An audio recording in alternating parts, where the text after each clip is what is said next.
बच्चों, आज हम लोग एम्पीयर के परिपथीय नियम एवं उसके अनुप्रयोग के बारे में पढ़ेंगे। एम्पीयर का परिपथीय नियम। इस नियम के अनुसार किसी बंद परिपथ की सीमा के अनुदिश चुंबकीय क्षेत्र B का रेखीय समाकलन उस पथ द्वारा घिरी नेट धारा I का म्यू जीरो गुना होता है, जहाँ म्यू जीरो निर्वात की चुंबकशीलता है। अतः integration B dot dl equal to mu zero I। Proof. मान लीजिए चित्र में प्रदर्शित चालक XY में चित्र के अनुसार प्रवाहित धारा I है तथा चालक के बिंदु O के परितः R त्रिज्या के वृत्तीय पथ पर स्थित बिंदु P पर चुंबकीय क्षेत्र B है, तो बायो-सेवर्ट नियम से B equal to mu zero I upon 2R होगा तथा चुंबकीय क्षेत्र B की दिशा वृत्त पर खींची गई स्पर्श रेखा के अनुदिश होगी। पथ के प्रत्येक बिंदु पर चुंबकीय क्षेत्र B एक समान होगा तथा B एवं dl एक ही दिशा में होंगे। अतः पथ के अनुदिश रेखीय समाकलन B dot dl equal to integration B dl cos 0 degree या integration B dot dl equal to B into 2 pi R। समीकरण 1 से B का मान समीकरण 2 में रखने पर integration B dot dl equal to mu zero I upon 2 pi R into 2 pi R या B dot dl equal to mu zero I। यही एम्पीयर का परिपथीय नियम है। एम्पीयर नियम के अनुप्रयोग। अनंत लंबाई के ऋजु धारावाही तार के कारण चुंबकीय क्षेत्र की तीव्रता। मान लीजिए एक लंबे चालक में प्रवाहित धारा I है तथा इससे R दूरी पर बिंदु P पर चुंबकीय क्षेत्र ज्ञात करना है। तार के परितः बिंदु P से गुजरने वाला वृत्त खींचते हैं। सममितता के कारण वृत्त के प्रत्येक बिंदु पर चुंबकीय क्षेत्र B एक समान होगा तथा B एवं dl एक ही दिशा में होंगे, अर्थात थीटा इक्वल टू 0 डिग्री होगा। इस प्रकार एम्पीयर के परिपथीय नियम से बंद पथ के अनुदिश रेखीय समाकलन B dot dl equal to mu zero upon I से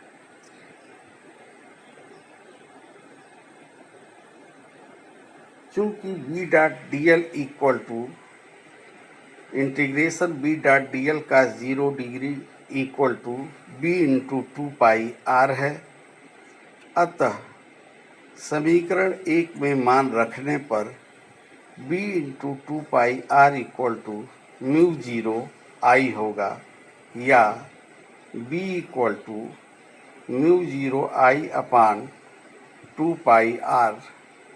यही बिंदु P पर चुंबकीय क्षेत्र की तीव्रता होगी। लंबी धारावाही परिनालिका के भीतर चुंबकीय क्षेत्र का मान एम्पीयर के परिपथीय नियम की सहायता से ज्ञात करना। मान लीजिए एक लंबी परिनालिका की एकांक लंबाई में तार के n फेरे हैं तथा परिनालिका में प्रवाहित धारा I0 है।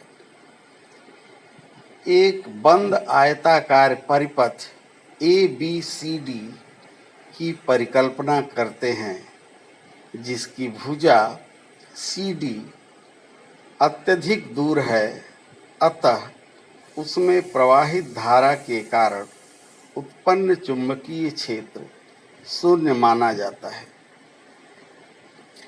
बंद पथ के लिए एम्पियर के नियम से integral v dot dl equal to mu zero I, लेकिन v डॉट dl जो कि बंद पथ के अनुदिश चुंबकीय क्षेत्र B का रेखीय समाकलन है, इसे 4 भागों में बांट सकते हैं। इसलिए integration b dot dl equal to b dot dl a से b तक plus integration b dot dl b से c तक plus integration b dot dl c से d तक एवं plus integration v dot dl d से a तक। चूँकि b से c तक एवं d से a तक b डॉट dl का रेखीय समाकलन शून्य होगा, क्योंकि यहाँ b एवं dl परस्पर लंबवत है, इसलिए cos 90 इक्वल टू 0 होगा। जबकि b dot dl CD equal to 0 होगा, क्योंकि भुजा CD परिनालिका की अक्ष से अत्यंत दूर है जहाँ चुंबकीय क्षेत्र शून्य है। इस प्रकार integration b dot dl equal to integration b dot dl a से b तक के बराबर ही होगा, जो bx के बराबर है, जहाँ x भुजा AB की लंबाई है। चूँकि बंद पथ से घिरे फेरों की संख्या कुल nx होगी, अतः पथ से घिरी धारा I equal to nx I0 होगी। इस प्रकार Bx equal to mu zero nx I0 या B equal to mu zero ni0 स्पष्ट है कि परिनालिका के भीतर चुंबकीय क्षेत्र B इसकी व्यास और लंबाई पर निर्भर नहीं होता है। विशेष स्थितियां: परिमित लंबाई की परिनालिका के सिरों द्वारा अक्ष के बिंदु P पर अंतरित अर्ध शीर्ष कोण θ1 एवं θ2 हो, जैसा कि चित्र में प्रदर्शित है, तब P पर चुंबकीय क्षेत्र B equal to mu zero ni0 by 2 cos θ1 minus cos θ2 होगा। यदि परिनालिका की लंबाई उसके व्यास के सापेक्ष बहुत अधिक हो तो θ1 इक्वल टू 0 एवं θ2 इक्वल टू पाई होगा, तब cos θ1 बराबर 1 एवं cos θ2 बराबर -1 होगा। इस दशा में समीकरण 5 से b equal to mu zero ni0 होगा। यदि बिंदु P डैश लंबी परिनालिका के एक सिरे जैसे P डैश पर हो, तब θ1 इक्वल टू 0 एवं θ2 इक्वल टू पाई बाई 2 होगा, तब cos pi by 2 equal to 0 हो जाएगा। अतः बिंदु P डैश पर चुंबकीय क्षेत्र B equal to mu zero ni0 by 2 होगा। इस प्रकार स्पष्ट है कि लंबी परिनालिका की सिरों पर चुंबकीय क्षेत्र उसके मध्य भाग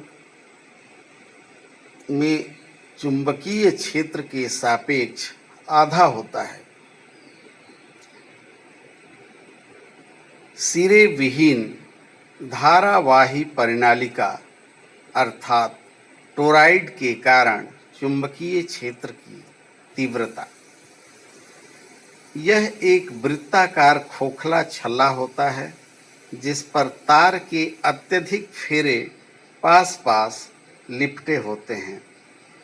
मान लीजिए टोरॉइड की एकांक लंबाई में तार के कुल n फेरे हैं तथा तार में प्रवाहित धारा I0 है, तब टोरॉइड की क्रोड के भीतर चुंबकीय क्षेत्र, माना टोरॉइड की क्रोड के भीतर बिंदु P पर चुंबकीय क्षेत्र ज्ञात करना है।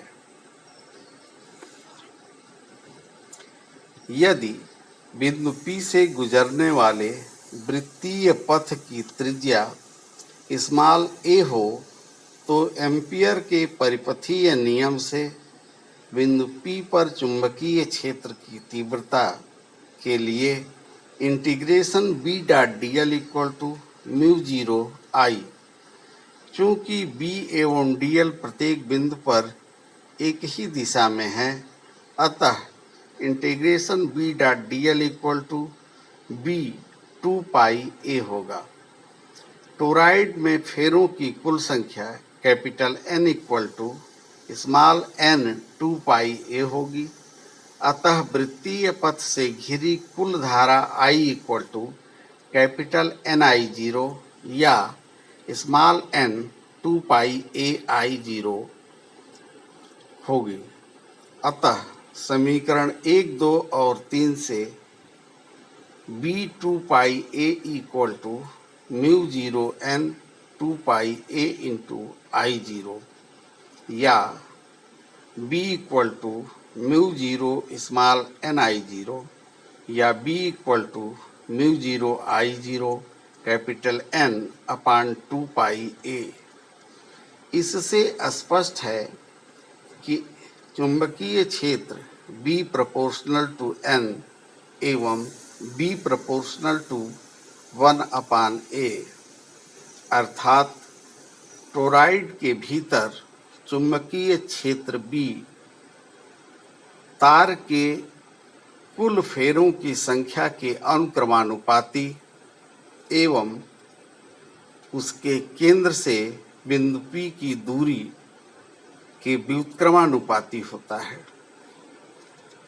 यदि टोरॉइड की भीतरी एवं बाहरी त्रिज्या क्रमशः A1 तथा A2 हो, तब A equal to A1 plus A2 by 2 लिया जा सकता है। टोरॉइड के बाहर चुंबकीय क्षेत्र। टोरॉइड के बाहर किसी बिंदु Q से गुजरने वाले वृत्तीय पथ से घिरे फेरों में विद्युत धाराएं बराबर एवं विपरीत दिशा में हैं, अतः पथ से घिरी नेट धारा I इक्वल टू 0 होगी। इस स्थिति में integral B dot dl equal to mu 0 I equal to 0, अर्थात टोरॉइड के बाहर चुंबकीय क्षेत्र की प्रबलता 0 होगी। टोरॉइड से घिरे रिक्त स्थान में चुंबकीय क्षेत्र, जैसे किसी बिंदु R से गुजरने वाले वृत्तीय पथ से घिरी नेट धारा 0 होगी। इसलिए एम्पियर के परिपथीय नियम integral B dot dl equal to mu 0 I equal to 0 से B इक्वल टू 0, अर्थात टोरॉइड के भीतर रिक्त स्थान में चुंबकीय क्षेत्र 0 होता है। बच्चों, आज के लिए बस इतना ही। धन्यवाद।